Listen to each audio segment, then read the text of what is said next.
Welcome back to my studio of Perpetual Mojo. Today I'm working on some buttons, and I want to show you where I started.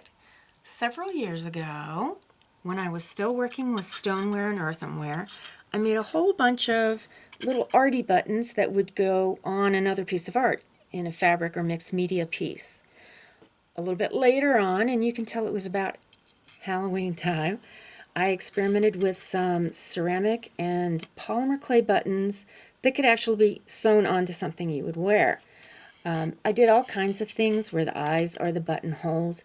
I made pieces to go on top of other buttons, tiny little shank pieces, all kinds of fun things like that. And today, we're going to work on chocolate chip cookie buttons with a shank and without a shank. And it's just as easy as can be.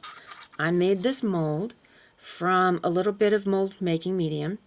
I did a real simple rounded cabochon and pushed the clay over the top of it, and then I baked it. And what I have is a very flexible mold. You only need a little bit of the clay, and you should also spritz it. This is my custom cookie blend, and all I do is really just mix up gold clay and brown clay and white clay and a little bit of yellow and orange to get that lovely cookie look. I'm going to press it into the mold. I'm going to take a little more than an inch of 20 gauge wire, and I'm going to fold it around my round nose pliers, or you can fold it around anything that you have handy. I just crimped it, and now I'm going to bend the wires up. I gave myself a little room right here so that these can go down inside of the clay. I'm pushing it in.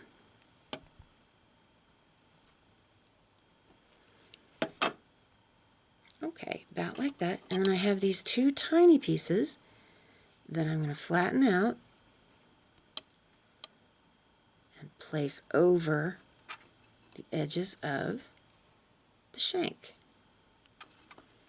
And you can smooth that out with your hands, or you can smooth it out with a crochet needle.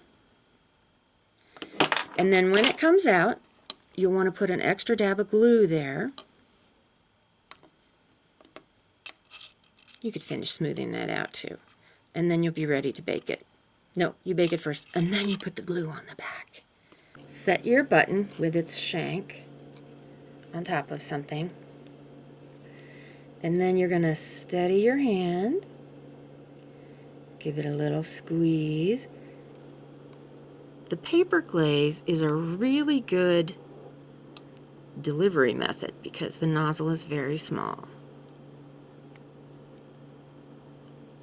For the simpler button, you do it the same way. Give your mold a little spritz of water. Press it into place. If you have cracks on the edge, you can take it out and redo it, or you can smooth it after you take it out.